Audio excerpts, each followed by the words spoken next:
Dikutip dari Kompas.com, penurunan tingkat elektabilitas Nasdem ini dicatat oleh lembaga survei Saiful Mujani Research and Consulting atau SMRC. Dalam rilisnya pada Minggu 18 Desember, SMRC mengungkapkan bahwa tingkat elektabilitas Nasdem pada November 2022 adalah 4,8%. Kemudian pada survei Desember 2022, elektabilitas Nasdem menurun menjadi 3,2%. Sebelumnya saya ingin mengucapkan terima kasih banyak. Gak nyangka sekarang sudah 2 juta subscriber. 2 juta subscriber, luar biasa. Saya ingin mengucapkan selamat kepada Cokro TV. Alhamdulillah. Sekarang kita udah 2 juta orang loh yang subscribe. Semoga Cokro terus menyajikan konten-konten yang mencerahkan Dan juga menjadi kanal alternatif bagi pendidikan politik. Dan mudah-mudahan apa yang kami sampaikan bermanfaat buat Anda semua. Pokoknya salam Pancasila dan salam Bhinneka Tunggal Ika. Terima kasih untuk semua yang mendengarkan. Terima kasih untuk semua yang menonton. Terima kasih. Maju terus Cokro TV. Top.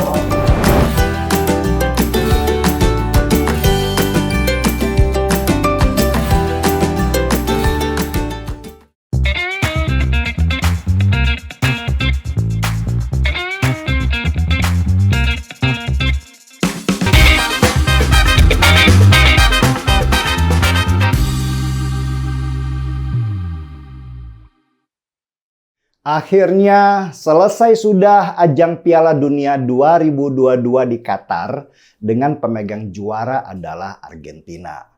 Masa-masa begadang kita pun selesai sudah dan kembali pada kehidupan nyata dengan begitu banyak masalah. Salah satu yang lagi pusing dalam situasi belakangan ini adalah Partai Nasional Demokrat atau disingkat dengan Nasdem. Nasdem adalah partai yang dikomandani oleh Surya Paloh, politikus gaek yang berhasil survive di era politik yang sangat tajam polarisasinya belakangan ini. Nasdem di tahun 2019 angkanya melonjak tinggi dari tahun sebelumnya. Kalau tahun 2014 Nasdem hanya bisa meraih 6% suara nasional. Di tahun 2019, Nasdem bisa naik tinggi ke urutan ke-6 daftar partai yang lolos ke Senayan dengan angka 9% perolehan suara nasional.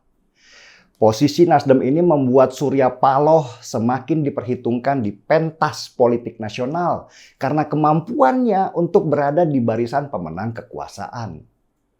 Tetapi menariknya, sebuah survei dari lembaga yang terpercaya yaitu SMRC menunjukkan fakta yang mengagetkan kalau survei terhadap Nasdem itu turun terus dalam beberapa waktu ini.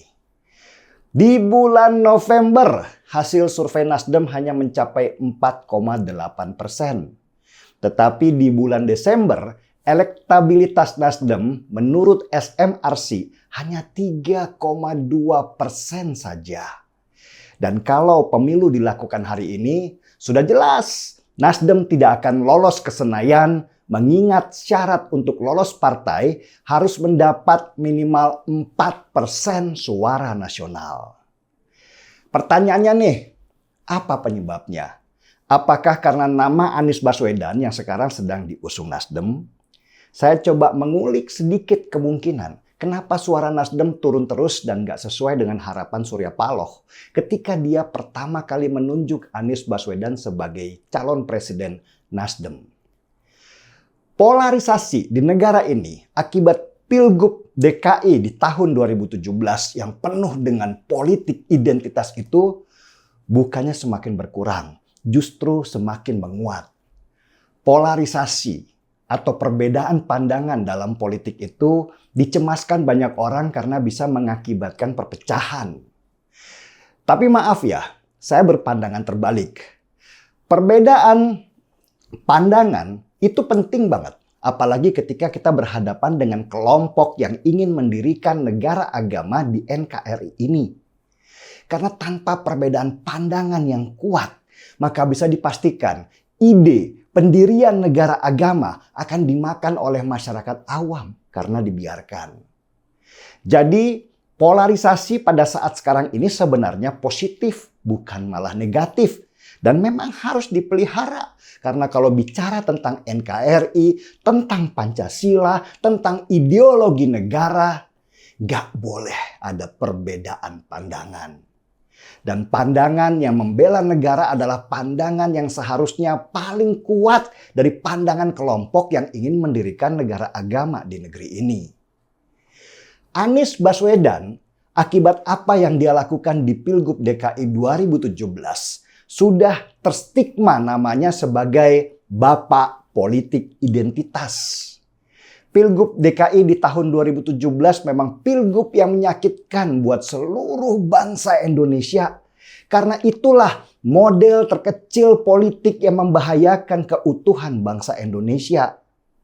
Akibat Pilgub DKI di tahun 2017, ketakutan akan adanya perpecahan secara nasional ini jika dibawa ke Pilpres itu semakin menguat. Orang menjadi defensif dan akan memilih orang yang punya karakter lebih positif dibandingkan Anies yang sudah dicap hitam. Disinilah Nasdem atau Surya Paloh salah langkah. Nasdem memilih Anies karena dia dianggap populer dan bisa membawa Nasdem memenangkan pertarungan dengan menjadi partai yang lebih besar dari PDI Perjuangan. Tapi Nasdem gak berhitung bahwa pendukung Nasdem di tahun 2014 dan 2019 justru semakin meningkat karena mereka dulu adalah pendukung Jokowi sebagai calon presidennya, bukan Prabowo yang sangat kental Gerindranya. Dalam situasi polarisasi yang sangat tajam sekarang ini, siapapun gak bisa main abu-abu. Hitam ya hitam, putih ya putih. Nasdem mencoba bermain di area abu-abu dengan semangat yang oke sih, tapi salah.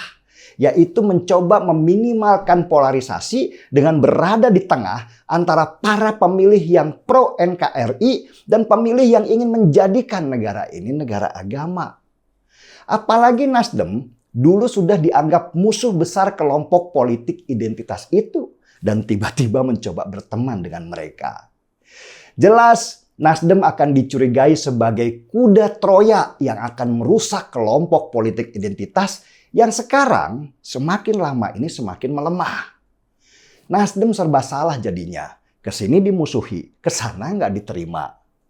Apalagi menurut SMRC, pemilih Nasdem itu mayoritas memilih Ganjar Pranowo sebagai calon presidennya. Itu menjadi bertentangan dengan sikap elit Nasdem yang condong memilih Anies. Dan itu nggak bisa dibuat-buat. Eksodusnya elit Partai Nasdem karena pilihan Nasdem bertentangan dengan hati nurani mereka seharusnya membuka mata Nasdem bahwa mereka salah melangkah. Bukannya malah jumawa dengan mengabaikan sinyal-sinyal itu. Surya Paloh sekarang dalam posisi makan buah simalakama, sebuah posisi yang sangat genting. Tetap mempertahankan Anies, resikonya Nasdem bisa nggak lolos ke Senayan. Pindah ke Ganjar, malu sama PDI Perjuangan. Surya Paloh harus cepat mengambil keputusan kalau ingin selamat dalam pertarungan.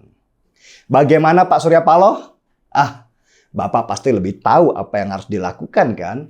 Seruput kopinya dulu Pak, biar nggak tegang.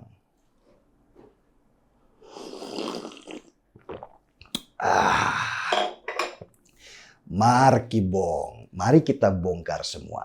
Saya Denny Siregar, kita di acara Timeline.